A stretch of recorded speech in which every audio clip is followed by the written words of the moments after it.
sekali hari ini Ulun Yohana dapat menjumpai Pian dalam acara Sayangilah Aku, rawat dan lindungi hewan di sekitar kita. Baik pemirsa, pada kesempatan hari ini kita akan membahas mengenai tema konstipasi. Nah, mungkin konstipasi masih terdengar asing ya. Untuk itu kita akan membahas lebih lanjut apa itu konstipasi, bagaimana ciri-ciri dan gejalanya, dan tentunya juga bagaimana penanganannya. Namun, untuk membahas semua itu tentunya saya tidak sendiri.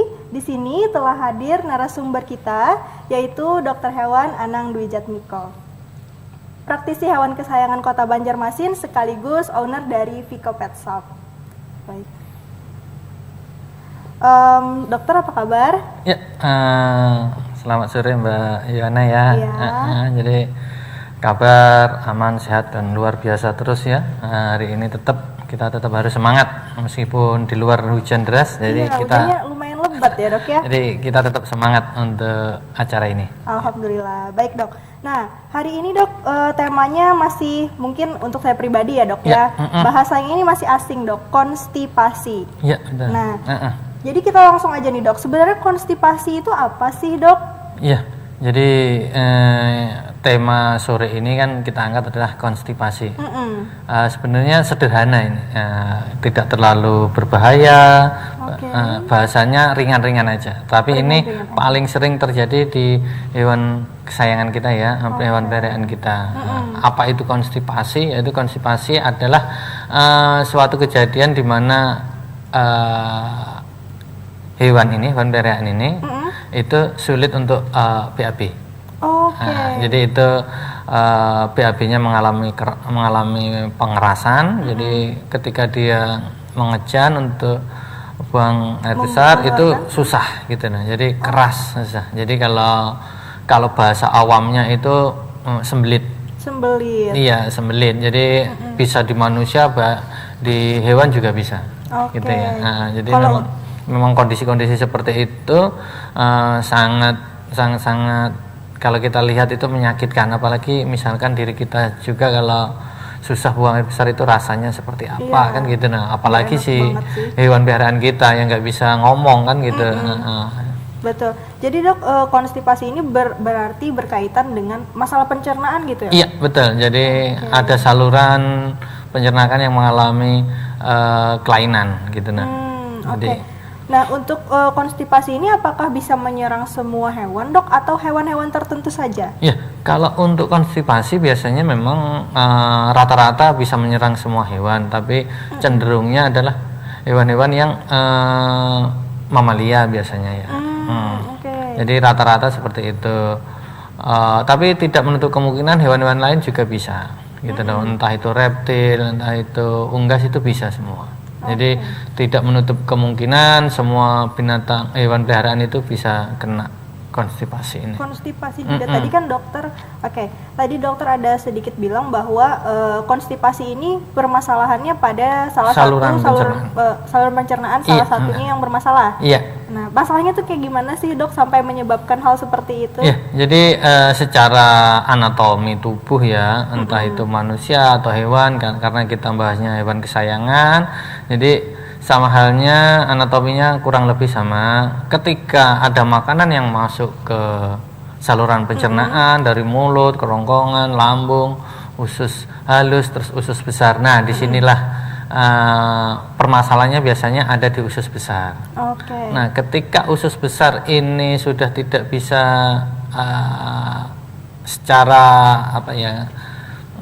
ngomongnya biar gampang itu, secara fungsinya adalah menyerap air di sari-sari makanan sudah terserap di saluran pencernaan di usus halus, sudah terserap. Nah, ini sisa air-air yang ada ini akan diserap di usus besar. Nah, ketika penyerapan airnya itu maksimal, terus ada gangguan juga di saluran pencernaan, entah itu rektum atau usus besarnya, ini akan terus berputar terus kerjanya usus besar ini, menyerap cairan-cairan yang ada di sisa-sisa makanan itu.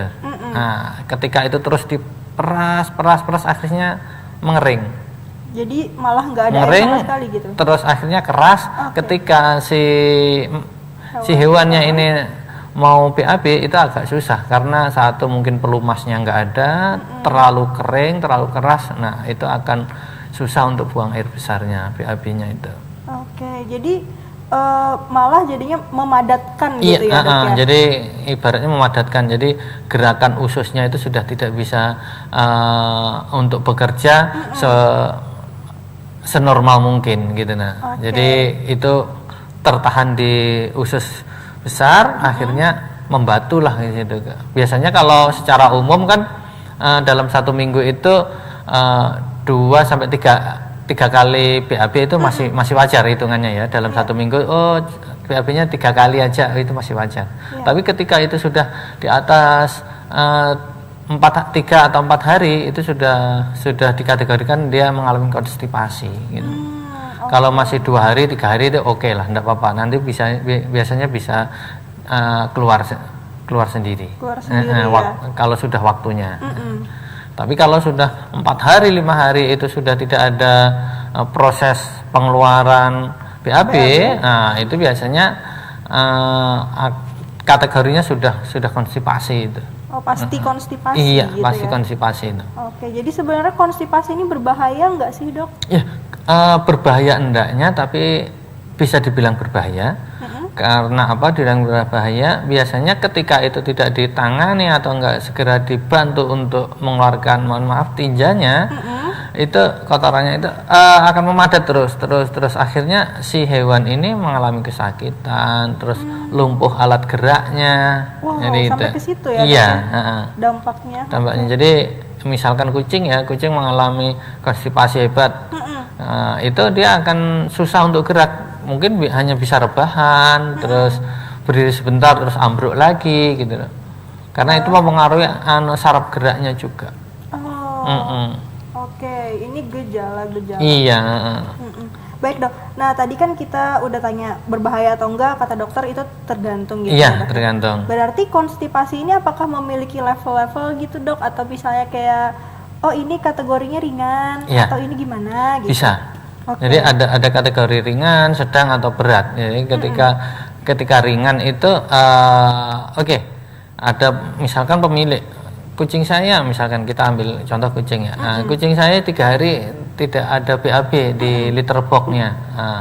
Sudah 3 hari. Ketika dibawa periksa sama kita kasih untuk obat, untuk suntikan biasanya untuk ketika itu sudah diberikan untuk diawasi 1 kali 24 jam, ketika itu sudah bisa keluar, berarti itu kategori yang kemarin yang informasi yang kita terima dari pemilik 3 hari itu sudah nggak ada BAB tapi makan masih mau, itu biasanya gejala ringan. Oh, gejala ringan. Iya.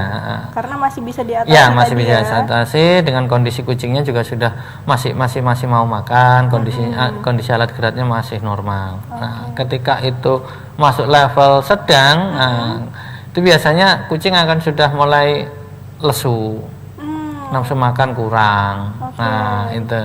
Nah itu biasanya kita bantu juga untuk pengobatan-pengobatannya, terapi suportif yang lain lagi. Berarti memang ada beberapa yang harus dilakukan gitu ya. Ketika yang sudah kronis, yang parah, biasanya itu sudah mengalami kelumpuhan tadi ya. Dia sudah tidak bisa gerak, dia hanya bisa rebahan, perutnya mengeras. Nah itu membesar dan mengeras, itu sudah kategori kronis. Nah itu tindakannya, pengobatannya sudah beda lagi itu. Gitu. Jadi memang kategorinya tadi itu ya ada ringan, sedang sama yang sangat berat gitu ya, Dok. Itu memiliki ciri yang berbeda dan tentunya dampaknya juga beda-beda ke hewan peliharaan. Betul, ya, Dok ya. Kalau untuk penyebabnya sendiri, Dok, kenapa sih jadi bisa ada terjadi konstipasi gitu? Kalau untuk penyebabnya yang kita amati itu adalah biasanya pola makan. Pola makan berubah-ubah, pola makan terlalu banyak, terus minum sedikit, malas gerak, kurang gerak gitu ya. Misalkan anjing atau kucingnya habis makan malas, habis itu tiduran. Gerakan atau aktivitasnya kurang, biasanya itu akan mempengaruhi gitu. Jadi itu yang mempengaruhinya itu penyebabnya adalah di diri si kucingnya tadi ya, atau hewannya tadi. Betul. Bagaimana mungkin kebiasaannya kali ya, Dok ya. sama stres lingkungan juga iya. Ketika litter box-nya satu digunakan untuk beberapa ekor kucing, nah, itu biasanya akan mempengaruhi tingkat stresnya si kucing. Ketika kucing A sudah uang BAK, BAB di litter box itu, kucing yang lain tidak akan mau biasanya. Oh gitu. Karena sifatnya yang teritorial, kucing lain akan mencium aroma itu beda, itu bukan wilayahku. Jadi mereka akan biasanya lebih menahan diri untuk melakukan BAK ataupun BAB gitu. Nah, ketika itu tertahan, akhirnya mengakibatkan hal yang tadi ya, konstipasi iya, kepada yang si hewannya tadi. Oke, penyebabnya tadi berarti makanan, sama tadi kurang minum sama ya? kurang gerak. Oke, kurang minum, kurang gerak. Iya. Sebenarnya Dok, kalau untuk hewan kita itu, hewan peliharaan khususnya, gimana sih pola minum yang menurut dokter baik untuk menghindari konstipasi? Ya, kalau untuk minum saya sarankan selalu ad libitum. Jadi apa itu ad libitum? Yaitu minum sepuasnya, nggak usah ditakar. Oke. Air minum itu 70% ada cairan itu air ya, cairan dalam tubuh ada 70% gitu, makanya nggak apa-apa, silahkan aja ad libitum. Katakanlah ad libitum itu tempat minumnya jangan sampai kosong, harus gitu. Selalu terisi. Kalau makanannya bisa ditakar gitu lah, ditakar, dijatah jadwal makannya berapa kali itu bisa. Kalau minum jangan sampai kosong. Oke. Gitu. Jadi pokoknya nggak boleh putus, berarti airnya ya dok, iya, untuk menghindari dari penyakit konstipasi ini. Iya, salah satunya itu. Baik. Nah, kemudian apakah konstipasi ini kan kita tahu hewan peliharaan kita nggak cuma yang jantan ya dok, ada juga yang betina nih. Kalau misalnya dia mengidap konstipasi, apakah bermasalah dok nanti? Apakah berdampak pada kehamilannya misalnya atau gimana? Ada. Jadi itu mempengaruhi hormonal juga konstipasi. Jadi bisa progesteronnya turun, itu juga mempengaruhi juga gitu nah, ketika konstipasi itu. Jadi kesuburannya akan turun juga gitu ya. Sebaiknya memang ada pengawasan khusus untuk hewan-hewan peliharaan kita ini, apalagi misalkan hewan-hewan kucing ras yang untuk kategori lomba, cat show kita, nah, itu biasanya mereka sudah punya pengawas sendiri atau cat boy-nya atau yang mengurusi kucingnya. Jadi bisa mengawasi apa keperluannya, apa masalahnya gitu. Dan kalau untuk masyarakat umum kan lah, kasih makan, pelihara, disayangi sudah biasanya dilepas ya. Tahu-tahu kenapa kucingnya kok lemas, rebahan. Nah, ini kadang jadi polemik juga, kenapa tiba-tiba ambruk. Nah, pengawasan yang kurang itu kadang yang menyebabkan si hewan ini telat dibawa gitu. Jadi memang kayaknya si owner ini merasa hewan ini nggak apa-apa deh gitu ya dok ya. Betul. Baik dok, nah kita akan bahas lebih lanjut lagi nih dok, tapi sebelumnya kita akan jeda pesan-pesan dulu ya. Kita akan kembali lagi setelah pesan-pesan yang berikut ini. Perbincangan kita bersama dokter hari ini, saya ingin mengajak pemirsa untuk bergabung bersama kami, bisa melalui layanan telepon di 0811 5176 atau bisa juga melalui WhatsApp dengan nomor 0811 5176 dengan format nama spasi pertanyaan. Baik pemirsa, kita lanjut nih dok. Ya. Tadi penyebabnya kan saya tanya juga apakah kehamilan itu mempengaruhi untuk mempengaruhi kehamilan ya? Mempengaruhi kehamilan, balik ya. Nah jadi tadi kan apakah mempengaruhi kehamilan untuk konstipasi ini? Kata dokter tadi kan kemungkinan ada penurunan gitu ya dok ya. Kalau untuk usia sendiri dok bagaimana? Apakah usia ini juga berpengaruh? Ya, jadi untuk konstipasi ini usia tidak mendominan ya, tidak dominan.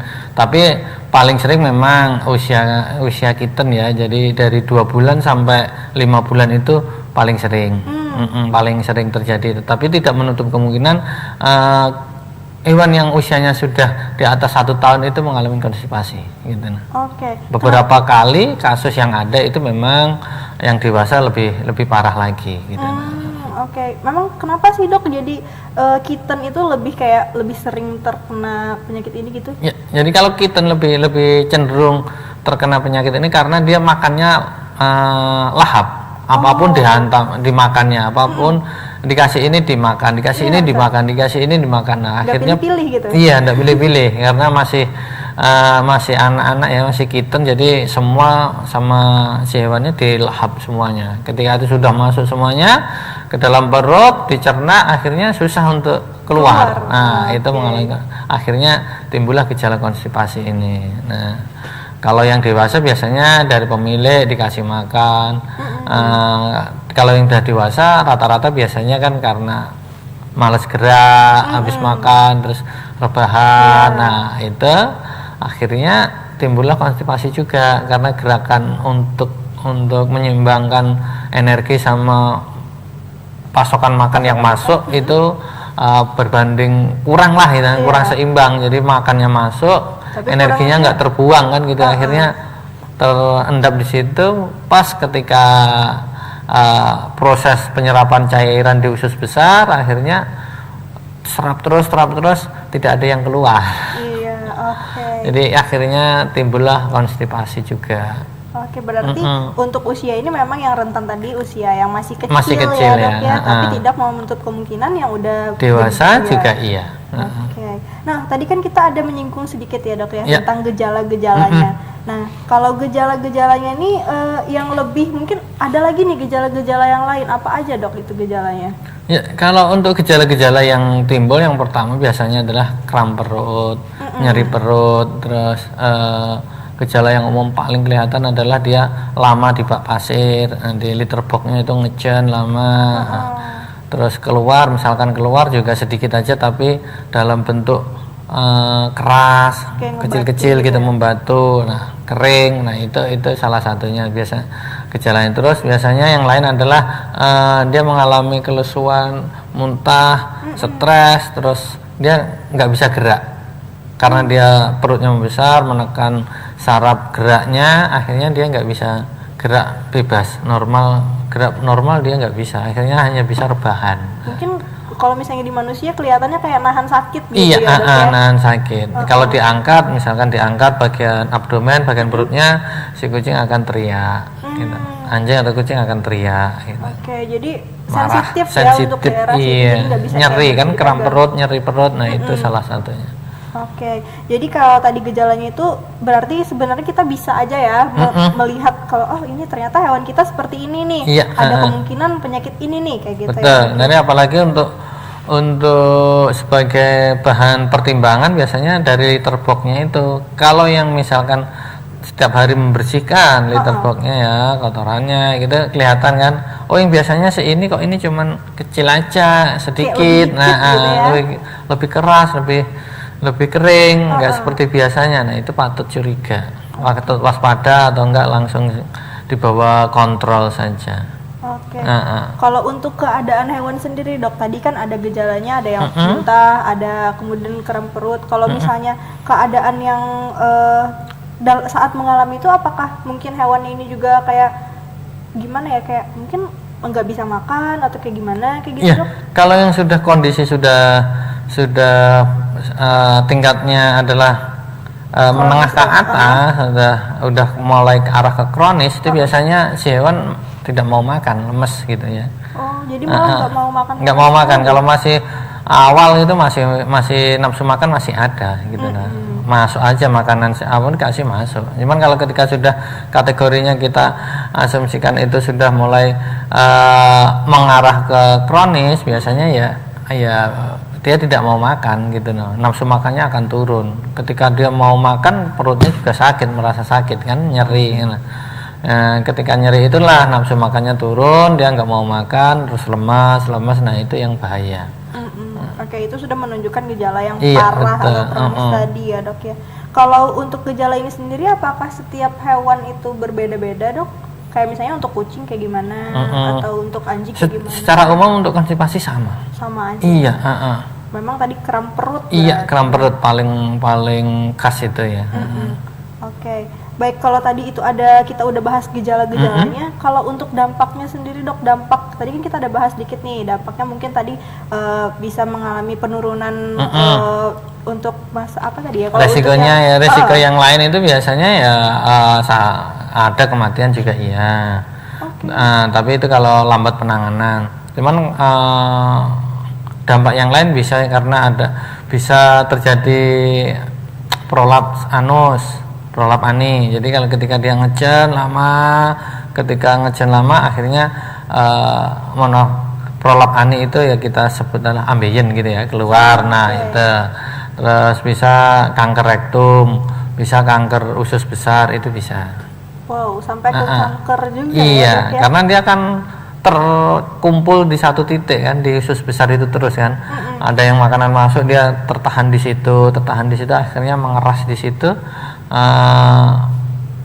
Kerja usus besarnya juga akan terhambat juga gitu. Kerjanya terus menyerap, akhirnya si kotoran ini akan mengering. Nah, itu akan susah untuk keluar lagi gitu. Iya, oke. Jadi itu yang malah mengakibatkan ke penyakit-penyakit lain. Iya, ya, betul. Malah jadinya satu penyakit ini membuka penyakit yang lain. Betul. Jadi mempengaruhi hormon juga iya. Makanya ada kaitannya dengan kehamilan tadi itu juga. Oke, jadi tadi kan penurunan untuk yang kehamilan tadi. Kalau untuk kan misalnya hewan ini kita tahu nih dok, ada masa-masa untuk kawin atau gimana gitu. Nah jadi apakah kalau misalnya di penyakit ini mempengaruhi juga nggak sih dok? Iya pasti. Pasti. Jadi itu mempengaruhi juga, akan mengaruhi hormonnya, hormon kesuburan, hormon jantan betinanya. Ketika itu sudah masuk mempengaruhi hormonnya, tahap atau prosesnya untuk jadwal birahinya, karena masa birahinya itu akan berubah juga gitu loh. Harusnya katakanlah bulan ini harusnya ini kucingku atau anjingku ini sudah loop birahi, kenapa enggak ya? Berarti ada pengaruh dari hal-hal semacam ini.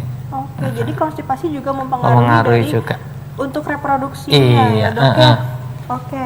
Baik dok, tadi kan kita sudah tahu nih bahwa salah satunya adalah pembengkakan perut kayak gitu ya dok ya. Untuk pembengkakan perutnya itu tuh apakah perut itu bentuknya keras atau kayak penyakit yang terdahulu kita bahas ada airnya, tapi kan ini kering ya? Kering ya. Jadi kalau untuk pembengkakan di bagian perut, terutama di bagian abdomen bawah itu memang keras. Kalau dipegang itu keras. Kalau diangkat juga dia akan nyeri gitu loh, marah kucingnya. Kucing atau anjingnya atau hewan lain kalau dipegang bagian perutnya, bagian abdomennya itu dia akan marah. Refleks dengan entah itu dia menggigit, mencakar atau dia teriak gitu ya dengan suara dia ya. Jadi kita patut waspada ketika sudah dipegang mulai mengeras ya sudah ya. Kita bawa kontrol aja lebih baik gitu. Oke. Tadi dok, salah satu dampaknya adalah kucing atau hewan peliharaan kita mengalami kelumpuhan ya dok. Kalau misalnya sudah sampai di tahap itu, apakah ada kemungkinan kucing ini bisa kembali jalan dok? Bisa. Oke. Terapi nanti tetap ketika sudah ditangani dengan kasus yang sudah akut kronis, apalagi nggak bisa jalan sudah rebah, itu bisa jadi terapi nanti untuk berdiri lagi, bisa jalan lagi, itu bisa. Asalkan konstipasinya itu, pengaruh konstipasinya sudah tidak ada. Oke, berarti memang udah keluar semua kotorannya ya. Oke. Jadi dok, kalau misalnya nih si owner merasa nih, kucing aku kan tadi udah misalnya 2-3 hari nih nggak bisa BAB, terus kalau misalnya ternyata tapi ini kayaknya makan tetap lahap, terus kalau dipegang-pegang nggak ada keluhan kayak apa ini itu, apakah itu juga termasuk bisa kayak dipikirkan itu konstipasi atau enggak gitu? Ya, yang saya bilang tadi di awal bahwa kategori konstipasi itu ketika sudah 3 hari tidak ada BAB. Jadi kalau misalnya dalam 1 minggu itu 2 hari atau selang 2 hari 3 hari itu baru BAB, itu enggak apa-apa. Karena itu masih batas normal. Nanti misalkan 2 hari sekali dia BAB atau 3 hari sekali BAB, itu masih normal. Tapi ketika sudah lewat dari 3 hari itu patut waspada. Nanti ada masalah di saluran pencernaannya, terutama di bagian usus besar. Ada kanker usus besar ataupun ada konstipasi itu sendiri. Ya, jadi 4 hari itu sudah kategori konstipasi. Pasti bisa dikategorikan ke sana. Iya. Oke, berarti kita harus memperhatikan nih, karena kata dokter tadi tiap hari ya. Kalau pembersihan litter box-nya tiap hari, jadi tahu volumenya ada berapa banyak, sedikit atau banyak, kondisinya basah atau kering. Nah, itu perlu diamati juga. Oke. Baik dok, kita akan lanjut lagi nih setelah iklannya. Nah, pemirsa, tadi kita sudah membahas mengenai apa itu gejala konstipasi, kemudian dampaknya, dan kemudian kita akan lanjut lagi nih ke bagaimana cara mengatasinya atau bagaimana cara untuk menghindari supaya hewan kesayangan kita ini tidak mengalami konstipasi. Baik, Dok. Ya. Nah, tadi kan kita udah bahas panjang tentang yang di awal-awal. Sekarang kita akan bahas nih, gimana sih apakah ada cara yang bisa dilakukan supaya hewan peliharaan kita ini terhindar dari konstipasi, Dok? Ya, jadi memang ada beberapa tips ya. Nah, ini mohon maaf, jadi saya sedikit kelewatan ya nyampaikan. Okay. Jadi untuk kita kembali lagi ke awal sebentar aja. Okay. Untuk pemeriksaan konstipasi ini biasanya kita lakukan dengan cara perabaan, dengan palpasi ya. Ini keras atau enggak kondisi perutnya. Terus bisa juga dengan USG ataupun dengan ronsen itu untuk memastikan bahwa dia itu benar-benar peneguhan diagnosanya ialah penunjang diagnosanya bahwa itu membenarkan bahwa kondisinya si hewan ini mengalami konstipasi. Jadi itu tadi belum dibahas tentang itu ya. Jadi saya juga lupa untuk menyampaikan. Jadi untuk sekarang saat ini tadi bahwa tipnya apa untuk mencegah konstipasi ya. Jadi biasanya ya itu tadi makan.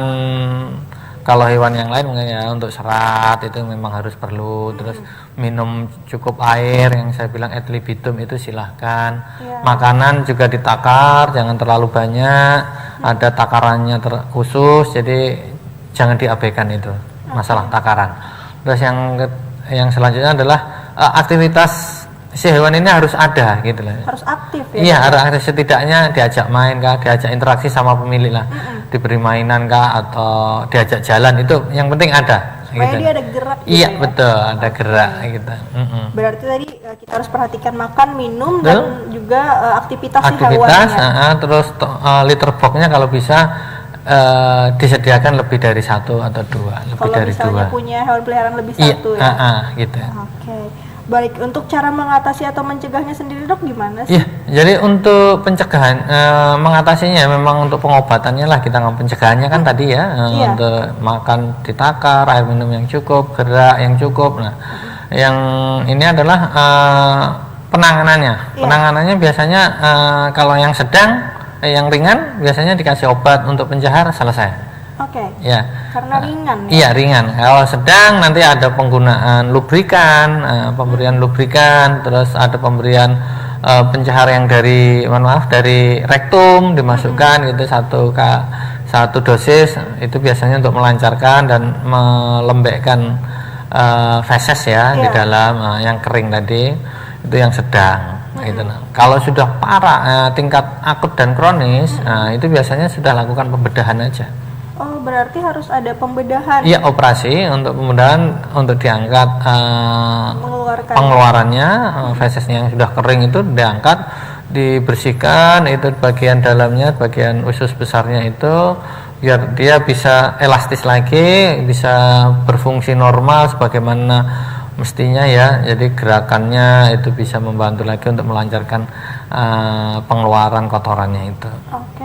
Baik, Dok, berarti untuk treatmentnya sendiri berarti beda-beda ya, Dok? Iya, beda-beda. Setiap karakternya tadi itu apa? Jadi kalau misalnya memang diterapi dengan lubrikan atau obat pencahar yang diminum atau dikasih obat pencahar dari rektum dari bawah itu ternyata tidak mampu untuk mengeluarkan, tidak keluar juga kotorannya itu, mau nggak mau harus dilakukan operasi. Dilakukan operasi? Iya, dilakukan operasi. Jadi untuk pembuangan, pengangkatan kotorannya itu langsung dari ususnya. Apakah kalau misalnya dioperasi nih, misalnya nih yang udah gawat banget nih, Dok, tadi kan sampai nggak bisa jalan. Kalau udah dioperasi, apakah si hewan peliharaan ini tetap harus mengalami terapi atau menjalani terapi atau gimana? Tetap menjalankan terapi. Tetap jadi, harus terapi juga. Diet makanan juga iya, pola makannya tetap dijaga. Nanti untuk terapinya, untuk bagian alat geraknya, penguat otot, sarafnya juga akan diberikan gitu. Oke. Boleh tahu nggak nih, Dok, sedikit gimana sih terapi untuk hewan peliharaan yang mengalami kayak lemah geraknya? Iya, jadi ada yang dipijat, ada penyinaran dengan lampu khusus ya, ada yang lampu pemanas itu juga bisa. Nah, ada lampu khusus ya untuk penyinaran itu. Jadi kuat itu jadi merangsang otot sama sarafnya untuk bekerja lagi. Sambil diterapi dengan obat-obat suportif, misalkan untuk penguat otot, untuk saraf, untuk tulang itu juga perlu. Oke, baik dok. Kan di sini kita tahu nih dokter ini sekaligus owner dari Vico Pet Shop. Yeah. Kalau untuk di Vico sendiri dok, pernah nggak mendapat pasien yang kayak gini untuk konstipasi? Ya sering ya, dapat itu sering, terutama hewan-hewan besar biasanya, yang umur besar rata-rata. Ya, udah dewasa gitu. Udah dewasa, jadi itu biasanya kalau sudah dewasa kondisinya sudah mendekati parah lah ya. Akhirnya rata-rata di tempat kami dioperasi, dilakukan tindakan operasi pembedahan. Jadi itu biasanya cepat pemulihannya, meskipun nanti itu tidak menutup kemungkinan akan terulang lagi. Karena biasanya kalau sudah konstipasi itu akan terulang lagi 2-3 kali biasanya, apalagi kalau tidak dijaga pola makannya. Berarti ini yang harus bekerja giat si ownernya iya, juga betul. ya dok ya? Salah diet, salah pembedahan makan, dia akan timbul lagi gitu. Oke, malah jadi kembali lagi. Iya. Berarti kalau misalnya nih pemirsa di rumah mau mengajak hewan peliharaannya bisa ya? Iya, Vico bisa. Pet Shop. Oke. Iya. Untuk Vico Pet Shop ini di mana dok? Iya, jadi kalau untuk tempat kita ada di Vico Pet Shop di Jalan Dharma Wangsa di daerah Pemurus Dalam, Beruntung Jaya, Banjarmasin ya. Nah, di situ. Melayani untuk macam-macam hewan-hewan peliharaan semuanya ya, mulai dari jam 5 sore sampai 9 malam kita prakteknya. Jadi buka dari jam 5 sampai jam 9. Iya, betul. Pas banget tuh, biasanya kan orang pulang kerja iya. gitu ya, dok ya. Oke. Baik dok, mungkin sampai di sini dulu perbincangan kita tentang konstipasi ini. Menarik banget dan tentunya menambah ilmu kita ya. Mungkin asalnya kita pikir kada apa-apa, biasa aja, ini kucingku jar. Nah, ternyata itu malah bisa berakibat hal-hal yang seperti ini ya dok, ya, malah bisa mengakibatkan mungkin penyakit yang lain, ada tadi kan sampai kanker juga gitu ya. Oke, baik pemirsa, hari ini kita pembahasannya sangat menarik tentang konstipasi, hal kecil yang mungkin kita anggap biasa aja dan bisa ditangani, ternyata malah bisa berdampak hal-hal yang tidak diinginkan kepada hewan peliharaan kita. Sampai di sini dulu perjumpaan kita. Semoga pembahasan kita pada hari ini menambah ilmu pemirsa semua, dan tentunya kita akan bisa berjumpa lagi di Kamis depan pukul 3 sore hanya di Prima TV. Ulun Yohana selaku yang pembawa acara pada hari ini dan seluruh kru yang bertugas hari ini mengucapkan terima kasih dan sampai jumpa lagi. Assalamualaikum warahmatullahi wabarakatuh.